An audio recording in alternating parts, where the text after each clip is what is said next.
جس ٹاپک کے اوپر ہم لوگ گفتگو کر رہے ہیں، میری کوشش یہ ہوگی کہ اگلے 5 منٹ میں تھوڑا سا جلدی سے ریکیپ کر کے آگے کی طرف بڑھیں، کیونکہ وقت میں کوشش کروں گا کہ نماز سے پہلے 5-7 منٹ پہلے تاکہ نوحہ ہو سکے۔ تو ہماری کوشش یہ ہے کہ جو ٹاپک پہلے عشرے میں شروع ہوا تھا اس ٹاپک کو کنٹینیو کریں اور صحیفہ سجادیہ سے اللہ تعالیٰ کی ولایت تک پہنچیں۔ اور اس ولایت تک پہنچنے کے لیے ہم نے اپنے ان 3 روزہ مجالس کو 3 حصوں میں ڈیوائیڈ کیا۔ پہلی مجلس کل کی، اس کے اندر اللہ تعالیٰ کی وہ خصوصیات بیان کی جو کہ صحیفہ سجادیہ میں اور امام حسین علیہ السلام نے اپنے خطبہ منی میں بیان کی۔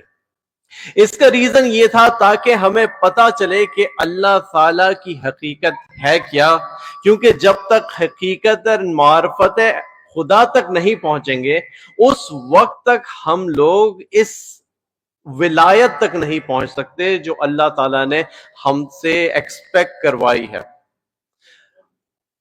اور دوسری آج کی مجلس کا مقصد یہ ہوگا تاکہ ہم یہ پہچانیں کہ اللہ تعالیٰ کس طریقے سے اپنے کاموں کو انجام دیتا ہے، تاکہ ہم کل جب مجلس میں پہنچیں تو اس نتیجے تک پہنچ سکیں کہ ہمیں اپنی زندگی میں ایسے کیا امور انجام دینے ہیں جس کی وجہ سے ہم اللہ کی ولایت کے قریب آ جائیں گے۔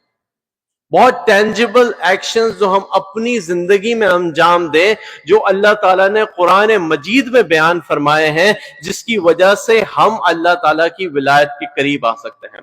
تو ولایت کا بیسک مقصد اور معنی یہ ہے کہ کسی کے قریب آنا۔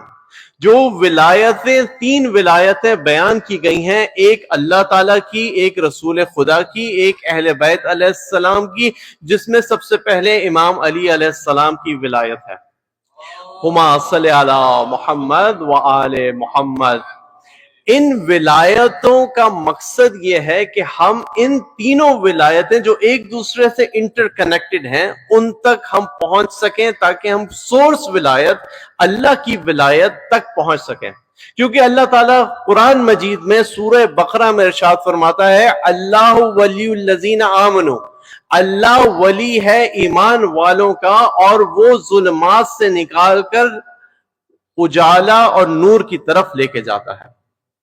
تو کل جس جگہ پہ گفتگو رکی تھی اسے اگر میں کوئکلی سنتھسائز کروں تو امام علیہ السلام نے صحیفہ سجادیہ کی دعا 47 اور پہلی دعا میں جو ارشاد فرمایا ہے اس کے اندر اللہ تعالیٰ کی خصوصیات کو اس طرح بیان کیا ہے کہ اللہ تعالیٰ کی خالقیت اور توحید، یعنی کہ اللہ وحدہ لا شریک ہے، اس کا کوئی شریک نہیں، وہ تنہا ہے اور ایسا قریب ہے کہ کسی سے دور نہیں، لیکن ایسا قریب ہے کہ کسی حد میں نہیں آ سکتا، اور اتنا دور ہے کہ اوہام اور وہم اور خیالات وہاں تک نہیں پہنچ سکتے۔ اس نے انسانیت اور اس دنیا کی ہر چیز کو خلق کرنے سے پہلے کسی مثال کو کام میں نہیں لایا، نہ وہ کسی مادے کے لیے اس کو ضرورت تھی کہ کوئی مادہ موجود ہو جس سے وہ یہ خلق کرے، اور جو کچھ اس نے خلق کیا اس کے اوپر اس کی حکومت ہے، یعنی کہ جو اس نے خلق کیا اس کے تابع دار ہے، اور وہ اتنا نالجیبل ہے کہ جو کچھ دنیا میں زمین و آسمان میں 7 آسمان میں ہے اس کا شمار اس نے کیا ہوا ہے، اور وہ اتنا بلند ہے کہ اوہام وہاں تک نہیں پہنچ سکتے، توصیف کرنے والوں کے وصف وہاں تک نہیں پہنچ سکتے۔ اس کو ایک حالت دوسری حالت سے نہیں روکتی، ایک صفت متضاد صفت سے نہیں روکتی، وہ ایک وقت میں ہر کام کر رہا ہے، اس کے اوپر اگر کا شیبہ نہیں ہوتا۔ اس نے جو خلق کیا اس کے بارے میں اس کی انتہا بھی مقرر کر دی، وہ اس انتہا سے آگے نہیں جا سکتے۔ اس کی قریبی یہ ہے، یہاں سے آگے شروع ہو رہا ہے، اس کے قریب آنا یہ ہے کہ اس کے احکامات کا عمل کیا جائے، اور اس سے دوری یہ ہے کہ جو اس نے حرام کہا ہے اس کے قریب جایا جائے۔ صلوات پڑھیے محمد وآل محمد پر، صلی علی محمد وآل محمد۔ یعنی اللہ تعالیٰ کے قریب آنے کے لیے ہمیں فزیکل قریب ہونے کی ضرورت نہیں، اللہ کے قریب آنے کا سمپل فارمولا ہے کہ جو اللہ نے حرام کیا ہے اس سے رک جائیں، جو حلال کیا ہے اس کے قریب آ جائیں، اللہ تعالیٰ خود بخود قریب آ جائے گا۔ یہاں پہ ایک نہج البلاغہ میں امام امیر المومنین علیہ السلام، اللہم صلی علی محمد وآل محمد، انہوں نے ایک بہت ہی انٹرسٹنگ اور بہت ہی عقل کو حیران کر دینے والی ایک بات کہی ہے کہ انسان ایک عجیب مخلوق ہے، جب کسی سے ڈرتا ہے تو اس سے دور بھاگتا ہے، لیکن جب اللہ کے خوف سے تقوی اختیار کرتا ہے تو قریب ہو جاتا ہے۔ یہ پوائنٹ تقوی، یہ آج کا میسج ہے، کل جیسے میسج تھا کہ دنیا سے جو اللہ تعالیٰ نے بنایا نہیں، چوتھے امام نے بتایا کہ جو اللہ نے کریٹ نہیں کیا اس کی تلاش میں نہ جاؤ۔ امام نے کہا کہ وہ لوگوں نے پوچھا کیا کریٹ نہیں کیا، امام نے کہا اس دنیا میں آرام کو کریٹ نہیں کیا گیا ہے۔ 90 نمبر سورہ ہے، سورہ بلد کی 4 آیت ہے، اللہ تعالیٰ کہتا ہے ہم نے انسان کو مشکل میں بنایا ہے، یعنی کہ ہر حالت میں انسان کے لیے پریشانی ہے، مشکل ہے، اس دنیا کا کام ہی مشکل ہے۔ شیطان ہمیں بتاتا ہے کہ یہ جمع کر لو تو آسائشیں آ جائیں گی، لیکن اس جمع کرنے کے ساتھ دوسری مشکلات شامل ہو جاتی ہیں، انسان اس لمحے اس موقع تک پہنچ نہیں پاتا اور موت اپنے پاس کھینچ کے لے جاتی ہے۔ یہ کل کا لیسن تھا۔ آج کا لیسن ہے تقوی۔ اللہ تعالیٰ نے تقوی کے بارے میں بہت جگہ پہ ارشاد فرمایا، سورہ طلاق میں ارشاد فرمایا کہ اگر تم نے تقوی اختیار کیا تو ہم تمہارے کام ایسی جگہ سے کروا دیں گے جہاں سے تمہیں امید بھی نہ ہوگی، اور اگر تم نے تقوی اختیار کیا ہم تمہیں رزق وہاں سے دیں گے جہاں سے تم نے سوچا بھی نہیں ہوگا۔ چوتھے امام ارشاد فرماتے ہیں صحیفہ سجادیہ میں، اور ایک ان کے خطب ہیں، خطبات ہیں، اس کے اندر ایک خطبہ ہے، اس کے اندر امام ارشاد فرماتے ہیں، صلوات پڑھیے محمد وآل محمد۔ امام ارشاد فرماتے ہیں کہ اے لوگو، میں تمہیں متنبہ کرتا ہوں کہ اللہ کا تقوی اختیار کرو، اللہ کو یاد رکھو، اللہ سے غافل نہ ہو کیونکہ وہ تم سے غافل نہیں۔ یاد رکھو کہ موت تمہارے پاس بہت تیزی سے بڑھ رہی ہے، اتنی تیزی سے کہ گویا تم مر چکے ہو اور تمہاری لاش کو لحد میں لے جایا گیا ہے اور اس کے اندر لٹا دیا گیا ہے، تمہارے اصحاب تمہیں چھوڑ گئے ہیں اور لحد کو بند کر دیا گیا ہے۔ لحد کو بند کرنے کے بعد تمہاری روح لوٹائی گئی ہے، کرامن کاتبین کی کتابیں بند ہو چکی ہیں، منکر نکیر سامنے آ گئے ہیں، اب وہ تم سے سوال کر رہے ہیں کہ تمہارا رب کون تھا، تمہارا دین کیا تھا، تمہارے رسول کون تھے، تمہاری کتاب کیا تھی، تمہارا امام کون تھا۔ یہ 5 سوال کے بعد امام نے کہا اور سوال کر رہے ہیں جو زندگی تمہیں دی تھی، جو مہلت تمہیں ملی تھی، اس مہلت کو کہاں پہ استعمال کیا، اور جو پیسہ رزق ہم نے دیا تھا، اللہ نے دیا تھا، اس رزق کے لیے کہاں کس طریقے سے حاصل کیا اور کہاں پہ خرچ کیا۔ یہ 7 سوال امام کہتے ہیں کہ جب یہ سوال ہوں گے تو جس شخص نے اپنی زندگی میں اپنے رب کی وہ وحدانیت کا اقرار کیا ہوگا، رسول کی پیروی کی ہوگی، امام کو پہچانا ہوگا، دین پہ عمل کیا ہوگا، اور دین پہ عمل کرنے کے ساتھ ان لوگوں کی مدد کی گئی ہوگی جو اللہ کے دوست ہیں، ان کے بعد اس نے اپنی زندگی کو اللہ کی راہ میں خرچ کیا ہوگا اس کی زبان کو اللہ قوت عطا فرمائے گا، وہ ان سوالوں کے صحیح جواب دے سکے گا۔ لیکن اگر زندگی کو مستی میں گزار دیا، دنیا کی طلب میں گزار دیا، تو اس وقت زبان لڑکھڑا جائے گی، اس سوالوں کے جواب نہیں نکل پڑیں گے، اور جب سوالوں کے جواب نہیں نکلے تو وہاں پہ رومان اور دوسرے فرشتے آئیں گے اور عذاب الہی کی طرف لے جائیں گے، اور دوسری طرف اگر جواب دے دیے تو اللہ کی خوشنودی اور جنت کی بشارت ملے گی۔ امام یہاں پہ ختم نہیں کرتے، پھر کہتے ہیں کہ یہ ایک مرحلہ ہے، اس کے بعد وہ مرحلہ آئے گا جب سور پھونکا جائے گا، قبریں پلٹ دی جائیں گی، سب لوگ کھڑے ہوں گے، یہ واقعہ کا دن ہے، اس دن جگر منہ میں آ رہا ہوگا اور لوگ کچھ نہیں کہہ سکیں گے۔ جس نے چھوٹی سی چھوٹی نیکی کی ہوگی وہ نیکی اس کے سامنے لائی جائے گی، جس نے چھوٹی سی چھوٹی برائی کی ہوگی وہ برائی اس کے سامنے لائی جائے گی، اور پھر برائیوں کے انبار میں دب کر وہ فرشتے کھینچتے ہوئے جہنم کی طرف لے جائیں گے۔ امام یہاں پہ رکے نہیں، پھر امام کہتے ہیں کہ لوگوں سنو، شیطان سے غافل نہ ہونا، شیطان تمہیں دنیا کی لذت کی طرف کھینچتا ہے اور دنیا کے مزے کی طرف کھینچتا ہے، لیکن اللہ ارشاد فرماتا ہے قرآن مجید میں کہ وہ لوگ جو ایمان والے ہیں ان کے پاس جب شیطان آتا ہے تو وہ چونک جاتے ہیں کہ یہ تو شیطانی وسوسہ ہے، ہمیشہ خیال رکھنا اس دنیا کے بارے میں۔ صلوات پڑھیے محمد وعلی محمد، صلی علی محمد۔ تو امام علیہ السلام تقوی کے اوپر بہت زیادہ زور دے رہے ہیں کہ ہمیں ہر وقت اللہ تعالیٰ کو یاد رکھنا چاہیے، ہر مرحلے میں، کہ اللہ تعالیٰ سے ہم غافل نہ ہو جائیں، ہم اپنی دنیا کی لذتوں میں اور اٹریکشنز میں گم ہو کر کسی بھی وجہ سے اللہ تعالیٰ کو بھول نہ جائیں۔ یہ کس طریقے سے ہم تقوی اختیار کر سکتے ہیں، یہ ایک پوائنٹ ہے جس کے ساتھ میں ایک چھوٹا سا معجزہ بتاتا ہوں آپ لوگوں کو۔ یہاں پہ فرش عزا پر آنا اس طرح نہیں جس طرح کلچرل آتے ہیں، کیونکہ جو پہلے 10 دن ہیں یا آخری کے 3 دن ہیں یا آخری کا عاشور ہے، وہ ایک کلچر ہے کہ جو بچوں کو بچپن سے سکھایا گیا۔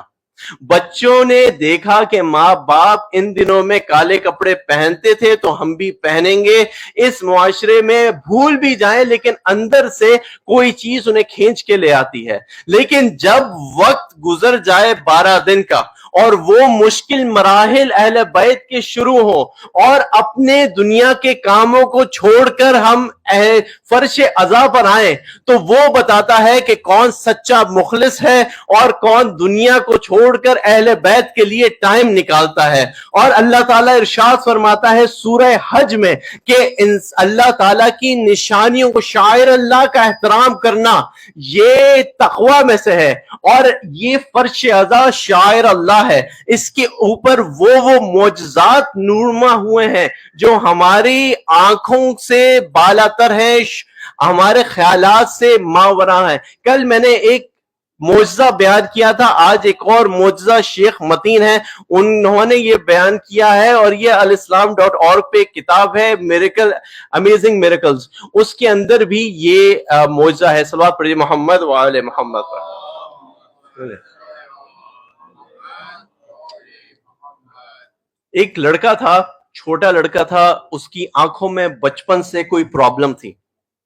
پرابلم اس کی آنکھوں کی زیادہ ہوتی گئی آہستہ آہستہ، اور جب وہ پرابلم زیادہ ہوتی گئی تو وہ 7-8 سال کی عمر میں اس نے اپنی آنکھیں یعنی بینائی ختم ہو گئی۔ اب وہ دیکھ نہیں سکتا تھا۔ اب چونکہ وہ دیکھ نہیں سکتا تھا تو وہ اس کے ماں باپ پریشان ہوئے کہ اب ہم کیا کریں، ڈاکٹرز کے پاس گئے، ڈاکٹرز نے کہا کچھ نہیں ہو سکتا، یہ ایک جینیٹک میوٹیشن ہے، یہ 1 in 1 million ہوتی ہے، یا جو بھی ڈاکٹرز بتاتے ہیں، لیکن اس کا کوئی حل نہیں ہے۔ اب ماں باپ مایوس ہو گئے، ٹائم گزر گیا، محرم کے دن آئے، محرم کے دنوں میں اس کے گھر کے اوپر عزا ہوتی تھی، تو اس نے کہا کہ میں جس طرح چھوٹے میں اپنے حصے تبرک بانٹتا تھا اس طرح میں بانٹنا چاہتا ہوں. ماں باپ نے کہا تمہیں نظر نہیں آتا تم کیسے بانٹو گے؟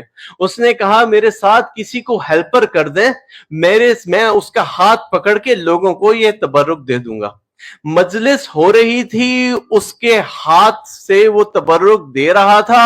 یہاں پہ ذاکر نے حضرت زینب کے وہ مصائب پڑھنا شروع کیے. وہاں پہ اس نے رونا شروع کیا اور روتے روتے وہیں پہ وہ لیٹ گیا اور اسے بے ہوشی غشی آ گئی. آنکھیں اس کو دیکھ نہیں سکتی لیکن وہ رو رہا تھا.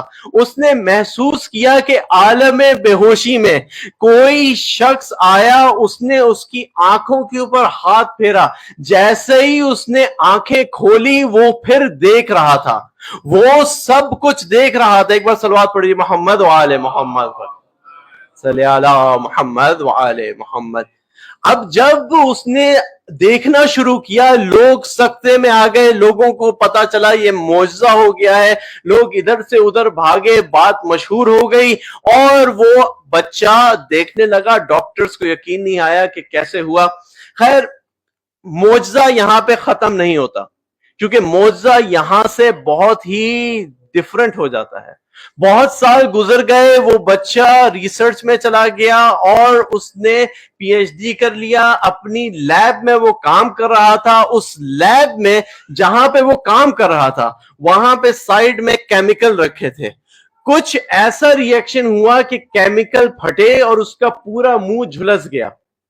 جب وہ ڈاکٹرز کے پاس گیا تو ڈاکٹر نے کہا کہ تمہارا پورا منہ جھلس گیا ہے، لیکن ایک بات سمجھ نہیں آتی، تمہاری آنکھوں کو کچھ نہیں ہوا. جب اس نے بتایا کہ یہ آنکھیں ان کا عطیہ ہیں کہ اب مجھے موت آئے گی تبھی یہ بند ہوں گی. صلوات پڑھیے محمد وآل محمد پر. تو یہ جو فرش ازا ہے یہ ایک معجزہ ہے جو 1400 سال سے ہو رہا ہے، اور یہاں پہ بہت سے معجزات ہوتے ہیں. یہاں پہ ہر طرح کی دعائیں قبول ہوتی ہیں، اور ہمیں اسی پوائنٹ کے اوپر ہمیں یہ سوچنا چاہیے کہ اللہ تعالیٰ کس طریقے سے ہمارے قریب ہو سکتا ہے اور ہم اللہ تعالیٰ کے قریب ہو سکتے ہیں. کیونکہ اللہ تعالیٰ تو قرآن مجید میں بہت کلیئرلی کہہ دیا کہ ہم تو تمہاری حبل الورید سے قریب ہیں، شہرک سے قریب ہیں.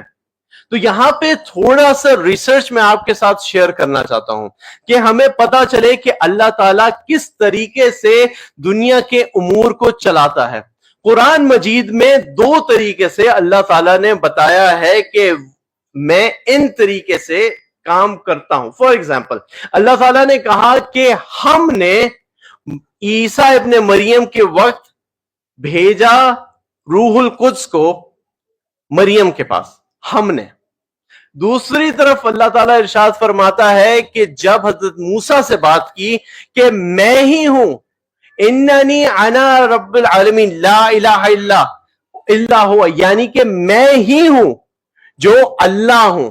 تو اللہ تعالیٰ ایک طرف یوز کرتا ہے ہم اور ایک طرف یوز کرتا ہے میں، اور جہاں پہ ہم یوز کرتا ہے وہاں پہ ایک ڈیفرنٹ کیفیت ہوتی ہے، جہاں پہ میں یوز کرتا ہے وہاں پہ ایک ڈیفرنٹ کیفیت ہوتی ہے. اللہ تعالیٰ ہم یوز کرتا ہے جب کریشن کو بتاتا ہے کہ ہم نے اس دنیا میں 6 دن میں اس زمین و آسمان، یہ سماوات والارض کو خلق کیا. ہم نے ہر چیز کی مقدار مقرر کر دی ہے. ہم نے تم کو زندگی دی. سورہ واقعہ میں کیا تم تصدیق نہیں کرتے؟ اللہ تعالیٰ ایک جگہ پہ بتاتا ہے کہ اپنی کریشن کو جب ظاہر کرتا ہے تب بتاتا ہے کہ ہم نے کیا. دوسری جگہ کے اوپر کریشن تو بنا لی، لیکن کس طریقے سے کریشن کی ہدایت. اللہ تعالیٰ سورہ القدر میں فرماتا ہے انا انزلناہ فی لیلۃ القدر، ہم نے یہ قرآن لیلۃ القدر میں نازل کیا. پھر ارشاد فرماتا ہے انا نحن نزلنا الذکر وانا لہ لحافظون، ہم نے اس ذکر کے نازل کیا اور ہم ہی اس کی حفاظت کرنے والے ہیں. یعنی کہ اللہ تعالیٰ نے پہلے اپنی بڑائی کو بیان کیا کہ ہم نے کی، پھر اس کے بعد اس کو پروٹیکٹ کرنے کے لیے اور گائیڈنس کے لیے بتایا. اب یہاں پہ ذرا سا رک کے سوچئے کہ اللہ تعالیٰ نے کتاب نازل کی، لیکن کیا خود نازل ہوئی یا فرشتے کے ذریعے نازل ہوئی؟ حضرت جبرائیل کے ذریعے نازل ہوئی. اللہ تعالیٰ نے پروٹیکشن کا انتظام کیا، لیکن پروٹیکشن کا انتظام کیا اہل بیت کے ذریعے سے. اللہ تعالیٰ نے حضرت مریم کے پاس فرشتے کو بھیجا، خود نہیں آیا. تو یہاں پہ ایک پیٹرن آ رہا ہے جہاں پہ اللہ تعالیٰ نحنو جب یوز کرتا ہے، ہم یوز کرتا ہے، تو اپنی بڑائی کو بھی شو کرتا ہے اور اپنی تمام خلاقیت یعنی جو اس کا پورا سسٹم ہے اس کو بھی شو کرتا ہے. اسی طریقے سے اللہ تعالیٰ نے پھر کہا کہ ہم نے اپنے پروفٹس کی مدد کی. کس طرح سے مدد کی؟ انا آتینا کل کوثر، ہم نے تمہیں کوثر عطا کی.